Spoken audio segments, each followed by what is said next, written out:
এবার স্বস্তিতে কেটেছে রমজান, ছিল না লোডশেডিং, সংকট ছিল না গ্যাস পানির, নিত্যপণ্যের দাম ছিল নাগালের মধ্যে, যে কারণে মাস জুড়ে ইবাদত বন্দেগীতে মশগুল থাকতে পেরেছেন ধর্মপ্রাণ মুসল্লিরা। ইসলামী চিন্তাবিদেরা বলছেন, এবারে রমজান ছিল সত্যিকার অর্থেই বরকত ও রহমতের। এই ঈদে জামা জুতো অ্যাক্সেসরিজের ডিসকাউন্ট।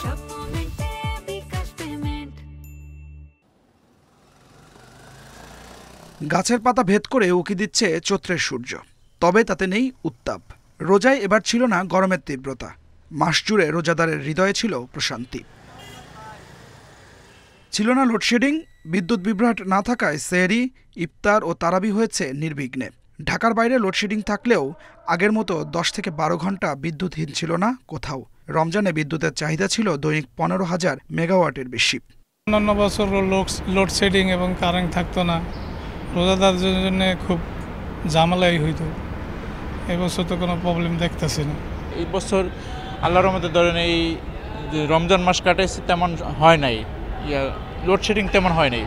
স্বস্তি ছিল নিত্যপণ্যের বাজারে, ইফতার সামগ্রীর দামও ছিল সহনীয়। বাসাবাড়িতে গ্যাস পানির সরবরাহ ছিল স্বাভাবিক, এতে প্রশান্তি ছিল রোজাদারদের মধ্যে। ইফতারি বা বাজার হাট তরি তরকারি এগুলো কিনে আমরা খুব সুবিধা পাইছি। ইনশাআল্লাহ আমরা রোজাও খুব সুন্দরভাবে রাখতে পারছি, আবহাওয়া খুব সুন্দর ভালো আছিল।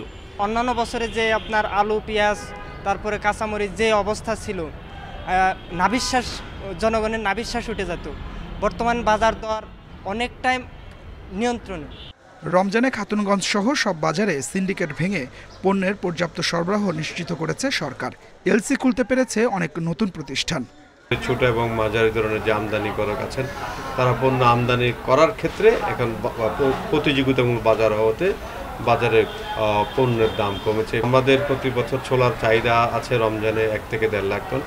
এবছর আমরা যেটা শুনেছি যে প্রায় 3 লাখ টাকার কাছাকাছি ছোলার আমদানি হয়েছে।